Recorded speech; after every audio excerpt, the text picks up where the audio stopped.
Shalom, saudara kasih dalam Tuhan.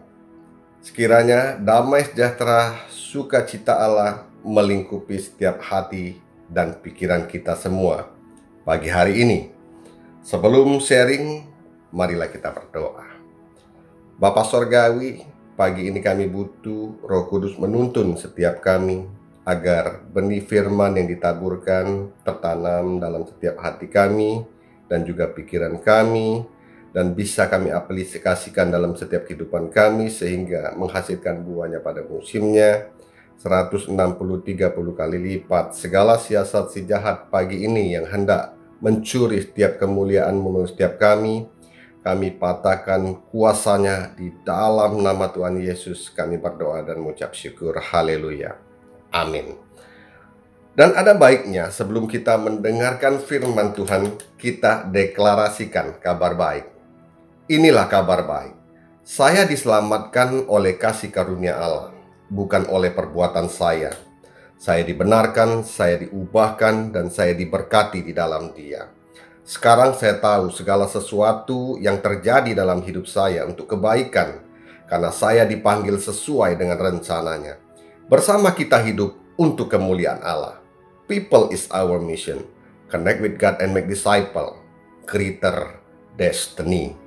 Adapun pagi ini, tema saya dalam sharing ini adalah melayani dengan hati dan motivasi yang benar. Diambil dari 1 Petrus pasal yang kelima, ayat yang kedua dan yang ketiga. Demikian firman Tuhan. Gembalakanlah kawanan domba yang ada padamu. Jangan dengan paksa, tetapi dengan sukarela sesuai dengan kehendak Allah. Dan janganlah karena mau mencari keuntungan, tetapi dengan pengabdian diri. Janganlah kamu berbuat seolah-olah kamu mau memerintah atas mereka yang dipercayakan kepadamu, tetapi hendaklah kamu menjadi teladan bagi kawanan domba itu. Menarik sekali ketika berbicara tentang pelayanan. Yesus katakan, aku datang untuk melayani, bukan untuk dilayani.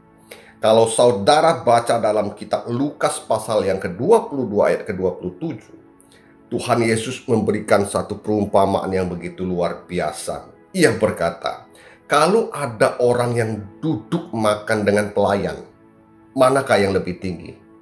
Tentu saja yang duduk makan. Tetapi aku ada di tengah-tengah kalian untuk menjadi pelayan. Nah, mengacu dari ayat ini saja, saya dapat simpulkan bahwa setiap orang percaya, apalagi hamba Tuhan, harus punya lifestyle melayani, harus punya kehidupan yang melayani. Landing inside out, melayani dari dalam keluar.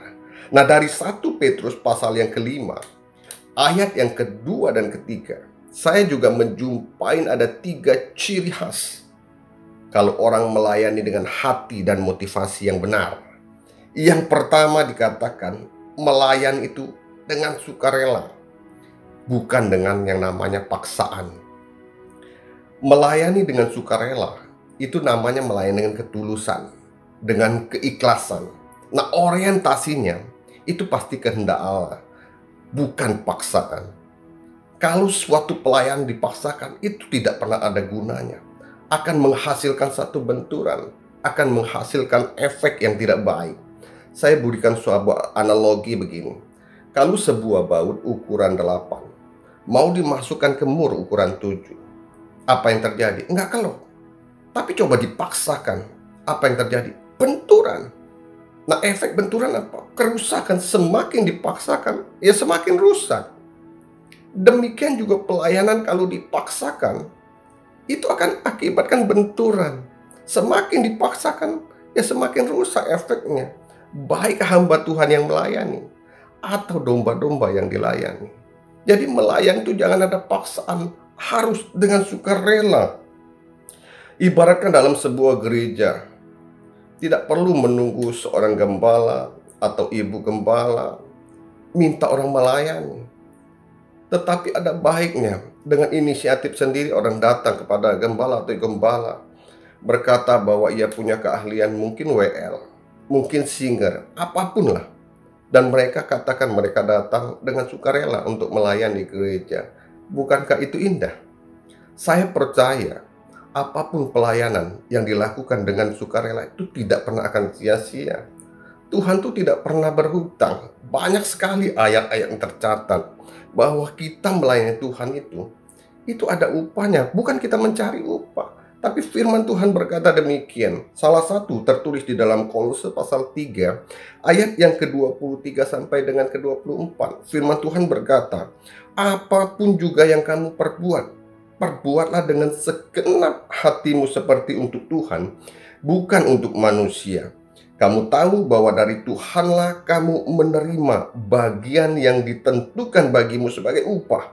Kristus adalah Tuhan dan kamu adalah hambanya. Ingat, layani dengan segenap hati, dengan sukarela, dan dengan paksaan. Sebab dengan paksaan, apapun yang dilakukan, itu tidak membawa satu hal yang baik bagi yang melayani atau dilayani, lebih-lebih bagi kemuliaan Tuhan. Nah, poin kedua yang bisa saya bagikan ketika kita melayani dengan hati dan motivasi yang benar, yaitu layani dengan pengabdian, bukan mencari keuntungan. Saya percaya kalau semua hamba Tuhan ditanya apakah ada hati melayani, pasti ada hati. Tetapi kalau kita selidiki motivasi, belum tentu semuanya betul. Ada orang yang mengabdi bentuknya, itu bagi kemuliaan Tuhan. Tetapi ada orang yang mencari keuntungan, justru mencuri kemuliaan Tuhan. Ada sebuah kisah menurut saya ini sangat luar biasa. Di dalam kitab Kisah Para Rasul pasal 14, ayat pertama sampai dengan yang ke-20, nanti saudara baca di rumah. Saya akan jelaskan ceritanya saja. Di situ diceritakan Rasul Paulus dan Barnabas itu memberitakan Injil di beberapa kota. Nah, pertama mereka katakanlah tiba di sebuah kota yang bernama Ikonium. Nah, di Ikonium mereka berani masuk ke ruang ibadah-ibadah orang Yahudi. Mereka beritakan Injil dengan berani. Ternyata banyak yang bertobat, bukan saja orang Yahudi, tapi juga orang Yunani. Tetapi ada yang tidak bertobat, itu malah membenci Rasul Paulus dan Barnabas. Mereka berniat untuk menangkap mereka, menghujani dengan batu, bahkan untuk membunuhnya. Tetapi niat ini belum terjadi, udah kesampaian kepada telinga Rasul Paulus dan Barnabas. Akhirnya mereka pergi ke kota lain untuk memberitakan Injil juga. Nah, di sini dimulai, yaitu sampailah di kota yang namanya Listra. Nah, di kota Listra kembali mereka memberitakan Injil dengan berani. Pada saat itu yang berbicara Rasul Paulus. Nah, waktu Rasul Paulus berkhotbah, ada seseorang di situ dikatakan dia duduk saja, enggak pernah berjalan. Ternyata dia itu lumpuh sejak ia lahir. Nah, orang ini mendengarkan Rasul Paulus berkhotbah dengan serius. Nah, waktu Rasul Paulus berkhotbah, kemudian menatap orang ini, Rasul Paulus berkata begini, orang ini beriman dan dapat disembuhkan. Kemudian dengan nyaring, Rasul Paulus berkata, berdirilah tegak di atas kakimu. Lantas mujizat terjadi. Orang itu berdiri, jalan kian sana kemari. Dan semua orang yang menyaksikan peristiwa itu heboh. Lantas mereka berkata dalam bahasa mereka, bahasa Likonia. Mereka berkata, dewa-dewa turun dalam rupa manusia. Jadi Barnabas dan Paulus ini dikatakan oleh mereka itu dewa. Tapi dewa siapa? Dewa-dewa mereka. Kemudian peristiwa ini sampai ke telinga dewanya Zeus yang di pinggiran kota tersebut. Lantas mereka berbondong-bondong datang bawa persembahan. Untuk siapa? Untuk cari Rasul Paulus dan Barnabas. Nah, kalau zaman now kita bandingkan, hamba Tuhan mendapatkan anugerah daripada Tuhan, karunia penyembuhan. Orang yang bukan di dalam Tuhan diinjilkan, kemudian ia sakit bisa disembuhkan. Mujizat terjadi. Lantas berbondong-bondong orang-orang ini bukan cari Tuhan loh, cari hamba Tuhan ini untuk memberikan persembahan. Apa yang akan dilakukan oleh hamba Tuhan ini? Nah, Rasul Paulus dan Barnabas memberikan satu teladan yang luar biasa. Ketika ia mendengar orang-orang ini datang bawa persembahan, mau beri mereka persembahan, mereka lantas mengoyakkan baju mereka, lantas terjun ke dalam perkumpulan mereka dan berkata begini, apa yang engkau telah lakukan, kalian lakukan apa ini, maksud Rasul Paulus. Saat kami ini manusia biasa, datang untuk memberitakan Injil, bertobatlah dari perbuatan kalian yang sia-sia. Nah, apakah hamba Tuhan saat ini bisa berkata seperti itu? Bahwa semua kemuliaan itu hanya bagi Tuhan. Bentuk pelayan itu adalah pengabdian, bukan mencari keuntungan. Oleh sebab itu saya percaya poin kedua ini sangat penting, yaitu orang yang melayani dengan hati dan motivasi dan benar. Itu harus bentuk pengabdian, bukan mencari keuntungan. Poin ketiga yang bisa saya bagikan adalah ketika orang melayani dengan hati dan motivasi yang benar, ia harus melayani bukan jadi bos, tapi memberikan teladan. Yesus sebagai gembala yang baik memberikan teladan. Ia katakan gembala yang baik adalah gembala yang merawat dan memelihara dombanya. Di dalam kitab Yohanes pasal ke-21 ayat 15-17, 3 kali Yesus berkata kepada Petrus, yang notabene Petrus mengatakan bahwa ia yang paling mengasihi Yesus di antara segala muridnya. Yesus berkata 3 kali, gembalakanlah domba-dombaku, gembalakanlah domba-dombaku, gembalakanlah domba-dombaku. Kisah ini sebenarnya menggambarkan bahwa kunci untuk melayani itu harus mengasihi Kristus.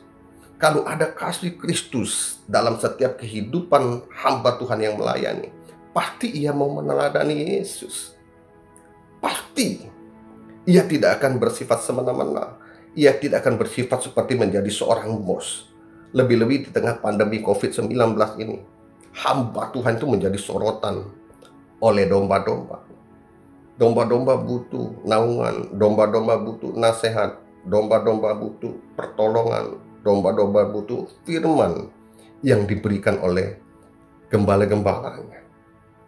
Yohanes pasal 13 ayat 15 memberikan Yesus memberikan satu contoh yang luar biasa.